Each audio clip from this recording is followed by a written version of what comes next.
Pernah nggak sih Anda merasa seperti terbelenggu? Bukan sama rantai beneran, tapi sama kecemasan Anda sendiri. Nah, dalam beberapa menit ke depan, kita bakal ngebongkar sebuah rahasia spiritual kuno. Rahasia tentang gimana caranya menemukan kebebasan sejati justru dengan menjadi seorang hamba. Yuk, kita mulai. Coba deh kita jujur sama diri sendiri sebentar. Apa sih yang benar-benar jadi motor penggerak Anda setiap hari? Apakah keyakinan pada sesuatu yang lebih besar dari diri kita? Atau jangan-jangan justru rasa takut? Takut gagal, takut dihakimi orang, takut kehilangan sesuatu. Nah, pertanyaan ini adalah kunci dari semua pembahasan kita. Oke, untuk bisa menjawab pertanyaan tadi, kita perlu bedah satu kata kunci, kehambaan. Apa sih sebenarnya makna dari jadi seorang hamba sejati itu? Coba kita lihat definisi intinya. Inti konsepnya itu ada di kata Abdullah, yang artinya hamba Tuhan. Tapi ini jauh lebih dalam dari sekedar nama loh. Anggap aja ini kayak sebuah mode di dalam batin kita, di mana kita secara sadar melepaskan kendali dari ego kita dan menyerahkannya pada Tuhan.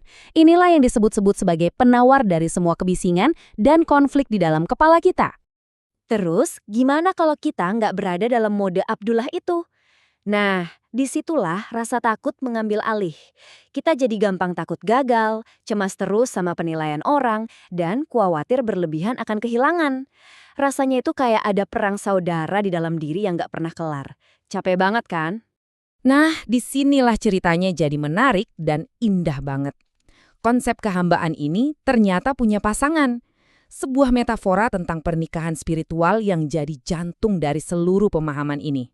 Jadi, di satu sisi kita punya Abdullah yang melambangkan penyerahan diri total. Dan di sisi lainnya, kita punya Aminah yang akarnya dari kata aman, yang melambangkan rasa aman dan damai yang mutlak. Jadi ada penyerahan diri total dan ada rasa aman total, dua pilar spiritual. Dan yang bikin ini luar biasa, nama-nama ini ternyata punya dua lapisan makna. Kalau kita lihat sejarah ya, ini adalah nama orang tua Nabi Muhammad. Tapi secara spiritual, nama-nama ini berubah jadi simbol kosmik. Ini bukan kebetulan, ini adalah sebuah pesan yang dalam banget. Coba bayangin deh sejenak, di dalam diri kita, kondisi penyerahan diri yang total itu bertemu dan bersatu dengan perasaan aman yang mutlak. Dan dari pernikahan batin inilah lahir sesuatu yang baru. Lahirlah Muhammad, yang artinya yang terpuji di dalam diri kita. Pentingnya, ini bukan sosok historisnya, tapi sebuah karakter terpuji yang lahir dari persatuan antara penyerahan diri dan rasa aman di dalam jiwa. Oke, karakter terpuji ini kedengarannya keren banget ya, tapi wujudnya dalam kehidupan sehari-hari itu kayak gimana sih? Apa yang benar-benar berubah di dalam diri kita? Yuk kita lihat buah-buahnya. Nah, persatuan ini melahirkan 4 kebebasan baru. Pertama, siddiq atau jujur. Artinya, kita bebas dari dorongan bohong buat melindungi ego. Kedua, amanah, dapat dipercaya. Kita bebas dari rasa cemas akan kepemilikan karena melihat hidup ini titipan. Ketiga, tablik, transparan, bebas dari niat manipulatif saat berbicara. Dan terakhir, fatonah, bijaksana, di mana pikiran kita bebas dari kabut kepentingan pribadi. Anda mungkin mikir, wah, ini metaforanya bagus banget. Tapi ini datangnya dari mana sih? Ternyata ini bukan sekedar puisi modern. Ide ini tuh akarnya dalam banget, berakar pada hikmah klasik yang sudah teruji oleh waktu. Coba perhatiin ayat ini deh. Waktu Tuhan menceritakan salah satu momen paling mulia dalam hidup Nabi, gelar yang dipakai itu bukan raja atau pemimpin, tapi hambanya, abdihi. Ini sinyal yang kuat banget. Puncak kehormatan spiritual itu adalah menjadi seorang Abdullah sejati. Terus gimana soal aminah atau rasa aman tadi? Ayat ini ngejelasinnya dengan sempurna. Ketenangan hati, rasa aman yang sejati, itu datangnya dari hubungan kita dengan Tuhan. Semakin kuat hubungannya, semakin dalam juga rasa amannya. Dan kutipan dari Ibnu Ata'illah ini, wah ini bener-bener ngerangkum semuanya dengan praktis. Intinya, stop, berhentilah mencoba mengendalikan semua hal yang bukan urusan kita.